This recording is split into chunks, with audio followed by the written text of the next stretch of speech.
Good afternoon, Dover Sherburne High School. I'm David, and this is Springdale News.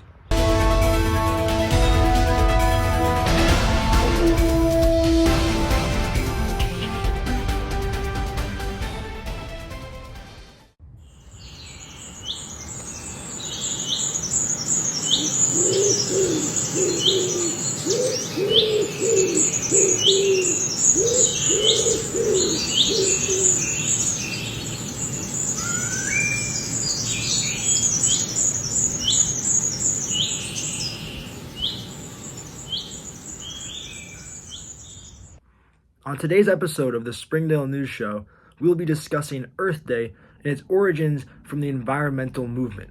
Today, I'll be with three experts, David, and David, and they'll be discussing the important factors which led to what is now known as the EPA Foundation. First, we have David. Thank you, David. My name is David. I study Earth Day history at the University of Ann Arbor State. Walk with me. You can date this day's history back to the 1960s, specifically 1962, when Rachel Carlson's book first was published, Silent Spring. The reason this book is so important to today's history is because it talks about problems that weren't being talked about publicly. It brought up air pollution, water pollution. And where was this book sold? To middle class and working families. And these families had one main goal: the safety of themselves, families, children, pets, friends, the whole world they want safe. And that is one reason why this book was the first ever example of what Earth Day was all about. This book also helped convey the message that everyone needed to help each other, which sparked the first ever union of black and white mothers fighting for what they thought was right for their children. In 1963, 80 million Americans owned motorized vehicles, and that would help lead to the smog and air pollution problem that they faced in that time. In the end of that same year, $95 million were donated to help fund an organization that would help study the pollution of water and air in America. In 1965, the Clean Water Bill passes, in which $95 million are donated to help study the problems with the water and air in American society. Thank you, David. Now we go to our next expert, David, who is well knowledgeable in what President Nixon did after signing this act into office. David? Thank you, David. After President Richard Nixon was sworn into office in 1969, the Burgoyne environmental movement and its allies in Congress demanded even more aggressive action and comprehensive regulation. Mr. Vice President, President Johnson, Vice President Humphrey, my fellow Americans, and my fellow citizens of the world community, I ask you to share with me today the majesty of this moment. Several major events that year contributed to a widespread sense of environmental crisis. These events included the Santa Barbara oil spill, which was the biggest oil spill recorded at the time, as well as the Chicago River fire. Liberal Democrats sponsored the National Environmental Policy Act of 1969. This act required an environmental impact assessment before approval of government and corporate development projects and allowed citizen activists and environmental groups to file lawsuits against prominent polluters. President Richard Nixon reluctantly signed the legislation and promised to launch a national crusade to protect the environment.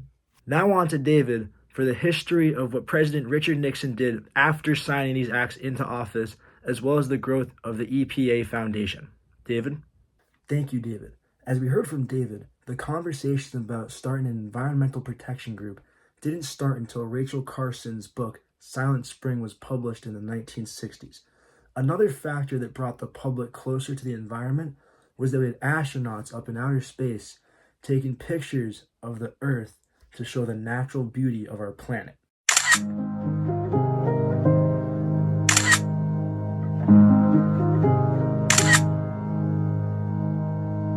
As we also heard, President Richard Nixon had to sign over the acceptance of the Environmental Act and presented the House and Senate with a groundbreaking 37-point message on the environment.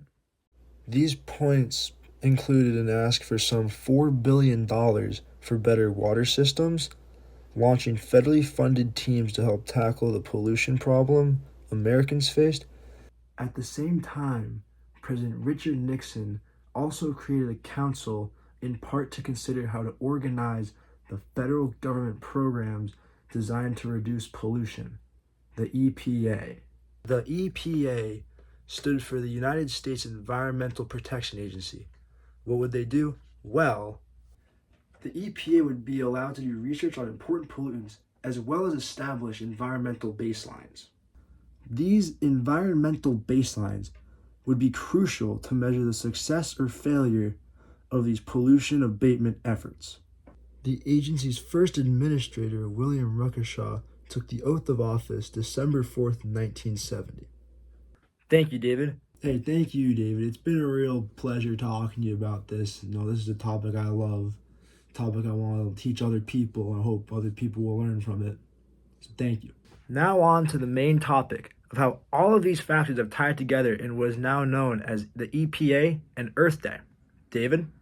Thank you, David. And that's exactly right. In December of 1970, Congress created the Environmental Protection Agency, and over the next decade, it passed a raft of legislation aimed at clean up the nation's air, water, and other natural resources. On the 22nd of April, 1970, 20 million people took to the streets to protest environmental damage. See, this series of protests on the 22nd would be known as the first Earth Day protests. When Earth Day began in 1970, there was never anything else like it. There were no other similar protests. Today, Earth Day is just one branch of a massive ecosystem of environmental movements. Many of these individual environmental movements are much louder, political, and youth-driven than the first one in 1970. On the 50th anniversary of Earth Day in 2020, COVID-19 shut down everything in public, and it had to be done virtually. This was done with the use of speakers and live musical artists performing virtually. Without the public's concern in the 1960s, as well as Rachel Carson's book Silent Spring and many other leading factors, we do not believe that the EPA, the Environmental Protection Agency, would be as popularized and well known as it would have been.